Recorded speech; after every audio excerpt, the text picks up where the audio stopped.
Hi guys, welcome back to another video. അപ്പോൾ ഇന്നത്തെ പരിപാടി എന്ന് വെച്ച് കഴിഞ്ഞാൽ ഓണം, ഉത്രാടം, അതായത് ഫസ്റ്റ് ഓണം. അപ്പോൾ എനിക്കതൊക്കെ കുറച്ച് വൈകി 8:20 ആയി, കാരണം കിടക്കാൻ കുറച്ച് വൈകി. അപ്പോൾ എന്തായാലും പോട്ടെ. അപ്പോൾ ഇനി ഞാൻ എണീറ്റതേ ഉള്ളൂ, പല്ല് തേച്ചിട്ടില്ല, ഒന്നും ചെയ്തിട്ടില്ല. അതിന് മുന്നേ വേറൊരു കാര്യം കൂടെ കാണിച്ചു തരാനുണ്ട്. ഇത് കണ്ട ഒരു കവറിൽ ഇത് വെച്ച് കഴിഞ്ഞാൽ ഓണക്കൊടിയാണ്. അത് എനിക്കുള്ളതൊന്നുമല്ല, ഞാൻ മേടിച്ചിട്ടൊന്നുമില്ല, അച്ഛൻ മേടിച്ചതാണ്. അച്ഛൻ്റെ അച്ഛനും ചെറിയച്ഛന്മാർക്കൊക്കെ കൊടുക്കാൻ വേണ്ടിയിട്ട്. പക്ഷെ അച്ഛൻ ഇപ്പോൾ ഇവിടെ ഇല്ല. അച്ഛനും എന്നേനും കൂടെ അങ്ങ് സന്നിധാനത്ത് ശബരിമലയിൽ പോയിരിക്കും. അപ്പം ഇന്ന് വൈകുന്നേരം വരുള്ളൂ. അപ്പം നാളെ അവർ ഓണത്തിന് ഉണ്ടാവുള്ളൂ. അപ്പോൾ ഇത് എന്നോട് കൊടുക്കാൻ വേണ്ടി പറഞ്ഞിട്ടുണ്ട്. അപ്പോൾ ഇത് കൊടുക്കുന്ന കാര്യം കൂടെ ഞാൻ കാണിച്ചു തരാം. അത് ഇവിടെയല്ല, എൻ്റെ വീട്ടിൽ കുറച്ച് അപ്പുറത്ത് തറവാട്ടിൽ എന്ന് പറയും, അങ്ങോട്ടാണ് ഞങ്ങൾ പോകുന്നത്. അവിടെയാണ് ഓണം. അപ്പോൾ ഇനി നേരെ പോയി പല്ല് തേച്ച് റെഡിയായി പൂക്കളിടുന്നത് കാണിച്ചു തരാം. ഓക്കെ, ഞാൻ പോയി പല്ലിച്ചിട്ട് വരാം. മോർണിംഗ് കോഫി റെഡി ആയിട്ടുണ്ട്. ബെഡ് കോഫി അല്ല, എന്നാലും കോഫി റെഡി. പിന്നെ അമ്മ അവിടെ ഇരുന്ന് പൂവൊക്കെ റെഡി ആയിക്കൊണ്ടിരിക്കുന്നുണ്ട്. അപ്പോൾ ഇവിടെ സ്പീക്കറിൽ ചെറിയ പാട്ടൊക്കെ വെച്ചിട്ടുണ്ട്, ഒരു വൈബ് കിട്ടാൻ വേണ്ടിയിട്ട് ഓണത്തിൻ്റെ. അപ്പോൾ അമ്മ അവിടെ ഇരുന്ന് പൂക്കൾ വരിക. ഇനി എൻ്റെ ജോലി അതാണ് ഇനിയിപ്പോൾ. അമ്മ ഹാപ്പി ഓണം പറ.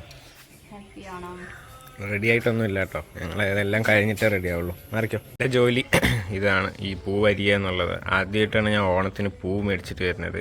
ഇത് ഞാൻ മേടിച്ചിട്ട് വന്നതാണ്, കാരണം അച്ഛൻ ഇല്ലല്ലോ ഇവിടെ. ഞാനാണ് ആദ്യമായിട്ട് പൂവൊക്കെ മേടിച്ചിട്ട് വന്ന് കളറാക്കി. ഇവിടെ കുറച്ച് പൂവ്, പിന്നെ ഇവിടെ അമ്മ അവിടെ പൂക്കൾ ഇട്ടുകൊണ്ടിരിക്കുന്നുണ്ട്. അപ്പോൾ എന്തായാലും ഇത് അരിഞ്ഞ് കഴിഞ്ഞിട്ട് ബാക്കി പൂക്കൾ ഇടുന്നത് കാണിച്ചു തരാം. പൂക്കൾ എല്ലാം ഇട്ട് കഴിഞ്ഞിട്ട് കാണിച്ചു തരാം. അപ്പോൾ എന്തായാലും പൂക്കളമൊക്കെ ഇട്ട് കഴിഞ്ഞു. അപ്പോൾ ഞാൻ നന്നായി വേർത്തിട്ടുണ്ട്. കാരണം എന്ന് വെച്ച് കഴിഞ്ഞാൽ പറഞ്ഞില്ലേ, ജലദോഷം. അപ്പോൾ അത് കാരണം ആവി പിടിക്കലൊക്കെ ആയിരുന്നു. അത് കഴിഞ്ഞു. അപ്പോൾ ഇനി കുറച്ച് ഗ്രൂമിങ് പരിപാടികൾ, അത് നേരെ കഴിഞ്ഞ് കുളിക്കുക, അത് കഴിഞ്ഞ് കുറച്ച് വീഡിയോ എന്തെങ്കിലുമൊക്കെ എടുക്കുക, അത് കഴിഞ്ഞ് നേരെ ഞാൻ പറഞ്ഞ പഴയ വീട്ടിലോട്ട് പോവാം, തറവാട്ടിലോട്ട് പോവാം. അവിടെ പോയിട്ടാണ് സദ്യ എല്ലാം. അപ്പോൾ അതെല്ലാം കാണിച്ചു തരാം. ഈ കുറച്ച് പരിപാടികളൊക്കെ കഴിഞ്ഞിട്ട് വേഗം കുളിച്ചിട്ട് വരാം. ഞാൻ എന്തായാലും ഈ പൂക്കളം ചെറുതായിട്ടൊന്ന് ഷെയ്പ്പാക്കട്ടെ എന്ന് വിചാരിച്ചു, കാരണം കുറച്ചും കൂടെ ഒന്ന് ഭംഗിയാവാൻ. അപ്പോൾ എല്ലാവരും റെഡിയായി. അപ്പോൾ കാർ എന്തായാലും വെളിയിൽ കിടണം. അത് കഴിഞ്ഞ് കാറിലേ പോകുന്നു. തൊട്ടടുത്താണ്, പക്ഷെ വെയില് പിന്നെ അച്ചാച്ചനമ്മയ്ക്കില്ലേ, അതുകൊണ്ട് കാറിൽ പോകാമെന്ന് വെച്ചു. നേരെ പുറത്തിട്ട് കുറച്ച് ഭക്ഷണം ഇവിടെ നിന്ന് എടുത്തിട്ടുണ്ട്. അപ്പോൾ അവിടെയും കുറച്ചുണ്ട്. അങ്ങനെ എല്ലാം കൂടെയാണ് അവിടെ നിന്ന് സദ്യ. അപ്പോൾ എല്ലാം റെഡി ആക്കിയിട്ട് നേരെ അങ്ങോട്ട് പോകാം. പിന്നെ അവിടെ പോയിട്ട് ഓണക്കൊടിയൊക്കെ കൊടുക്കുക അവർക്കൊക്കെ. ഓക്കെ,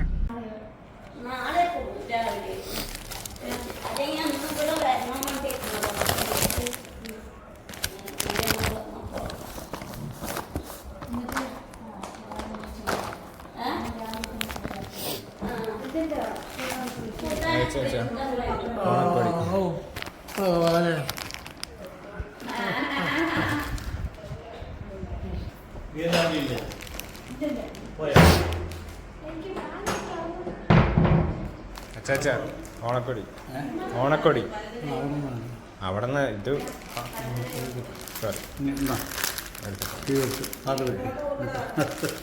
എടുത്ത്. അപ്പോൾ ഗൈസ്, എന്തായാലും ഓണത്തിൻ്റെ സദ്യയൊക്കെ വിളമ്പി. വലിയ വിഭവസമ്പുഷ്ടമായിട്ടുള്ള അങ്ങനത്തെ ഒന്നും അല്ല, കാരണം ഇത് ഫസ്റ്റ് ഓണമല്ലേ, ഇനി നാളെയല്ലേ മെയിൻ ഓണം, തിരുവോണം. അപ്പോൾ അതിന് വേണ്ടിയിട്ട് മാറ്റി വെച്ചിരിക്കുകയാണ്. അപ്പോൾ എന്തായാലും നാളെ ബാക്കി റെഡിയാക്കും.